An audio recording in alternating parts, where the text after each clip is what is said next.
طبتم وطاب منشأكم وتبوأتم من الجنة منزلا وجمعنا الله وإياكم مع الحبيب المصطفى في الفردوس الأعلى إنه نعم المولى. فترحبنا بقدوم شهر البديع، مرحبا فمرحبا يا شهر الربيع. الحمد لله الذي هدانا بعبده المختار من دعانا إليه بالإذن وقد نادانا. لبيك يا من دلنا وحدانا، صلى عليك الله بارك الذي بك مشفى خصانا وحبانا. ومعالك الأطهار معدن سرك الأسماء فهم سفن النجاة حمانا.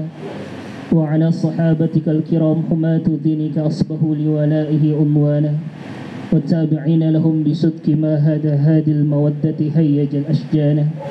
أشهد أن لا إله إلا الله وحده لا شريك له، وأشهد أن سيدنا محمدا عبده ورسوله لا نبي بعده. اللهم صل على سيدنا محمد الفاتح لما أغلق الخاتم لما سبق ناصر الحق بالحق والهادي إلى صراطك المستقيم وعلى آله حق قدره ومقداره العظيم. اللهم صل على سيدنا محمد عبدك ورسولك النبي الأمي وعلى آله وصحبه وبارك وسلم. صاحب الفضيلة أستاذ الدكتور شيخنا الكرام شيخ محمد بن عبد الله الجعفر، فضيلة المشرفين والمشرفات وأبناء الأعزة، الحمد لله هذه الفرصة النيرة والغالية لنتذكر ولنتفكر. Ini adalah momentum, ini adalah kesempatan bagi kita untuk tafakur, untuk kita mengingat sebesar apa cinta kita kepada Nabi Muhammad sallallahu alaihi wasallam. Sebanyak apa sudah kita persembahkan persembahan cinta untuk seseorang yang ketika ditanya oleh para sahabat, ya Rasulullah, kenapa nanti di hari kiamat mimbarmu berada di sebelah kirinya Arsy, sedangkan di sebelah kanannya Arsy adalah mimbarnya Khalilullah Ibrahim alaihissalam. Rasulullah berkata, jalan yang akan dilalui oleh orang-orang yang akan masuk surga adalah sebelah kanan, dan jalan yang akan dilalui oleh orang-orang yang akan menuju neraka adalah sebelah kiri.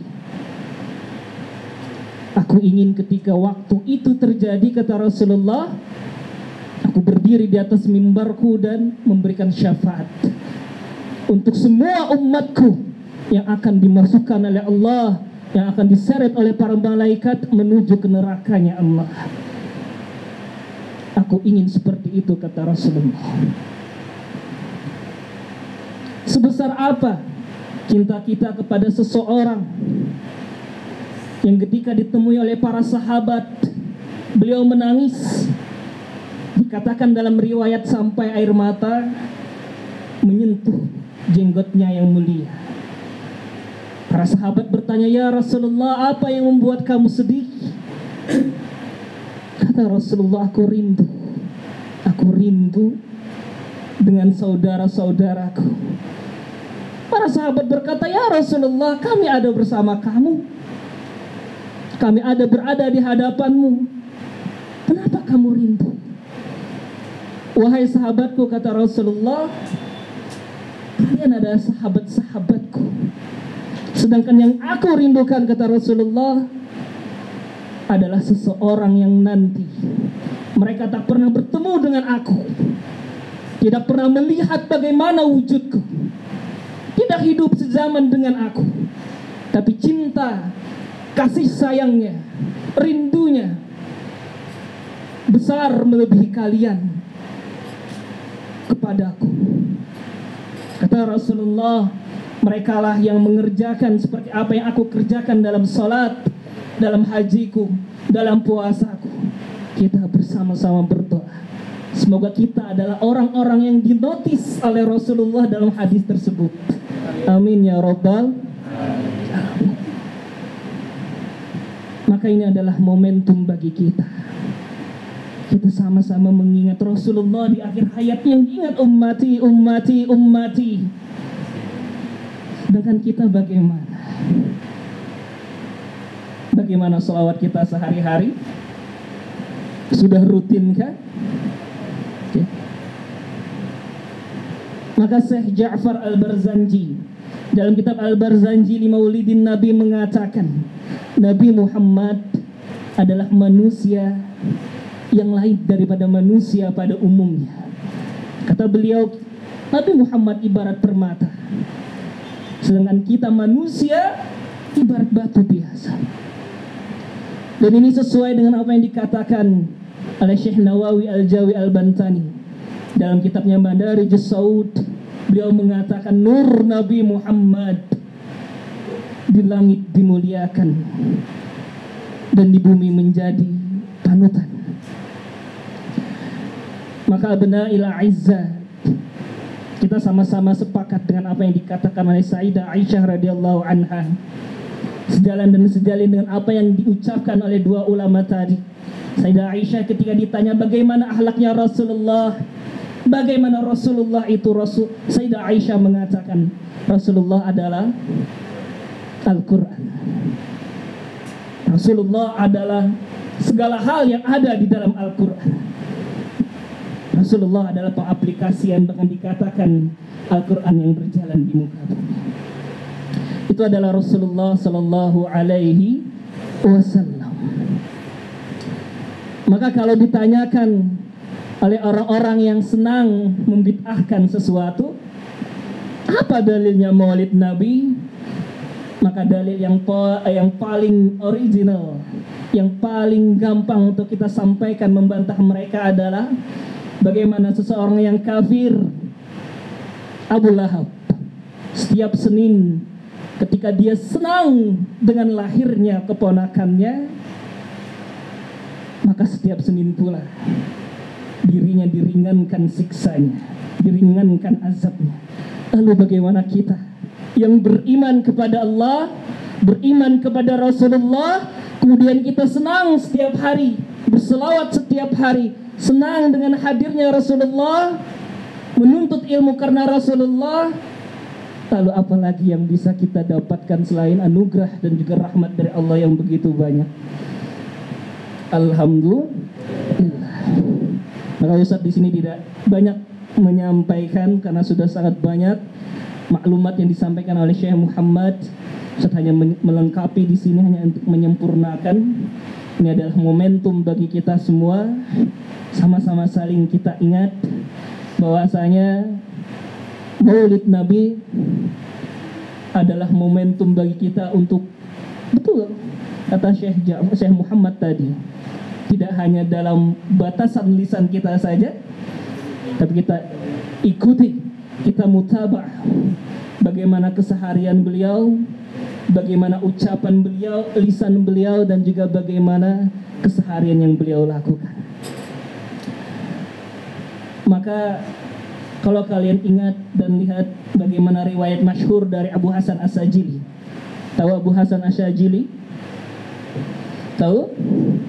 Ada yang mungkin sudah berbaiat di Thariqah Sajiliyah di sini? Ada? Masya Allah. Ya. Syekh Abu Hasan As-Sajili yang makamnya ada di Luxor, di Aswan. Beliau pernah riwayat seperti ini. Beliau bermimpi bertemu dalam tidurnya dengan Rasulullah Sallallahu Alaihi Wasallam. Syekh Abu Hasan As-Sajili bertanya kepada Rasulullah, ya Rasulullah, seperti sebuah riwayat yang dikatakan tentangmu bahwasanya barang siapa yang bersalawat kepada Rasulullah 1 kali maka akan dibalas berapa? 10. Syekh Abu Hasan As-Sajili bertanya, ya Rasulullah, itu pahala untuk siapa? Apakah 10 pahala itu untuk orang yang ghafil atau orang yang lalai hatinya, atau untuk orang yang hadir, khusyuk hadirnya ketika berselawat itu? Kata Syekh Abu Hasan As-Sajili bertanya kepada Rasulullah. Maka Rasulullah menjawab, balasan 10 itu adalah untuk seseorang yang berselawat dan hatinya ghafil, lalai. Ya Rasulullah, bagaimana dengan orang yang hadir hatinya ketika mengucapkan sholawat? Rasulullah berkata, tidak ada yang pernah tahu seberapa besar balasannya, hanya Allah yang tahu seberapa besar balasan orang yang berselawat dan hatinya hadir kepada Rasulullah Sallallahu Alaihi Wasallam. Maka kita hidupkan malam-malam di Syahrul Badi' ini, di malam yang mulia ini, dengan sering baca sirah, sering sholawat, sering baca manaqib. Kalau kalian tahu bagaimana, kenapa sih Ustaz ada perayaan Maulid Nabi itu panjang sejarahnya kalau kalian runtut. Ada yang mengatakan, ya, sahabat tidak merayakan Maulid Nabi. Kalau kalian tahu bagaimana perjuangan seorang raja, waktu itu penaklukan Eropa, kalau kalian tahu, ya, ketika Eropa datang menjajah Islam, pengaruh-pengaruh Barat mulai sangat banyak menyerang pemuda-pemuda Islam.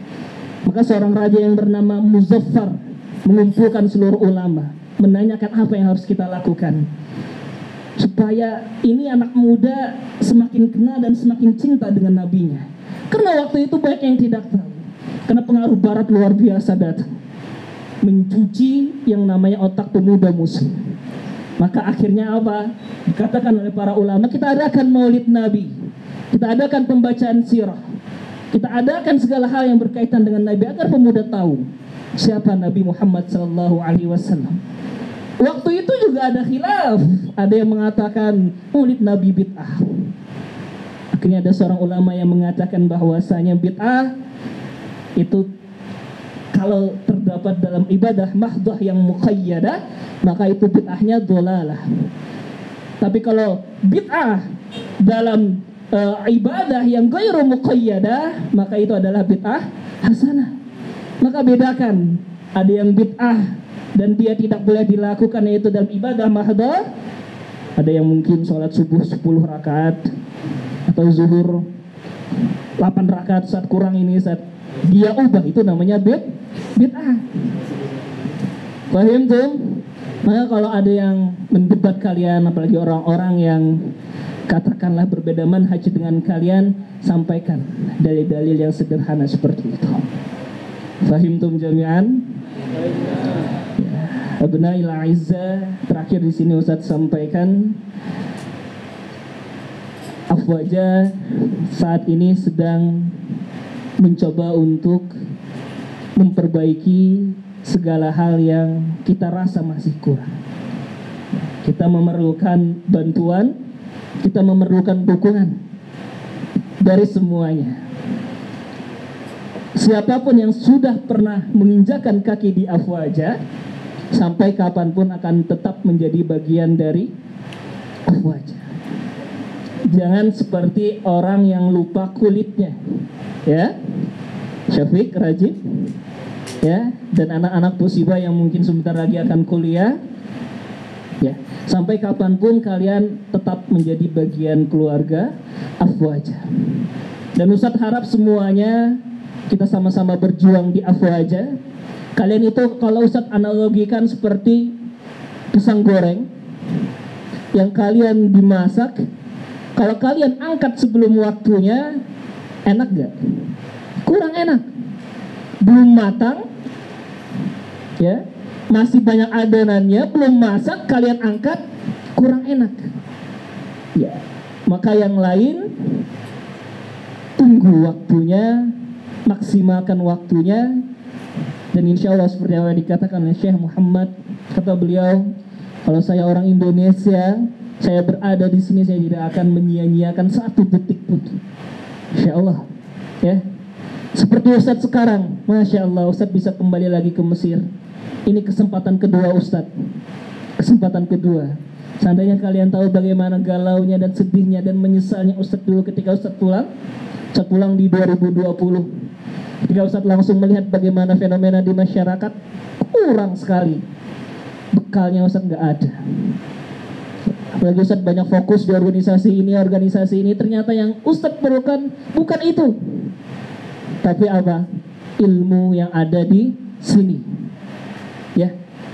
Maka kemarin ada yang datang ke Ustaz, saya nggak betah. Ya, karena kamu belum menemukan harta karun di Mesir. Kenapa kamu nggak betah? Soalnya kamu cuma di kamar 24 jam, scroll Instagram, subscribe YouTube, TikTok, apa lagi? Main game, Mobile Legends, PUBG dan lain sebagainya. Ya pasti nggak betah. Ya, apalagi kuotanya habis, wifi mati, galau hidupnya, seakan-akan jadi orang yang paling menderita di dunia ini. Ya, tapi pegang kata-kata Ustadz. Tapi ketika kamu sudah rajin talaki, sudah jatuh cinta dengan tahfidzul Quran, ya, sudah jatuh cinta dengan talaki di Madiafah di ruang Azhar, wallahi tidak akan pernah terbesit di hati kalian untuk pulang sebelum kalian menuntaskan perjalanan kalian. Paham Bu? Seperti itu semuanya ya. Makanya manfaatkan ya. Jangan melihat Mesir dari balik dinding afwaja saja, tapi lihatlah Mesir dari segala sudut yang bisa kalian capai. Aku qouli hadza astaghfirullah li wa lakum wa li sa'iril muslimin min kulli dhanb. Nasrun minallah wa fastabiqul khairat. Allahu yuwaffiq ila aqwamit thariq. Wassalamu alaikum warahmatullahi wabarakatuh.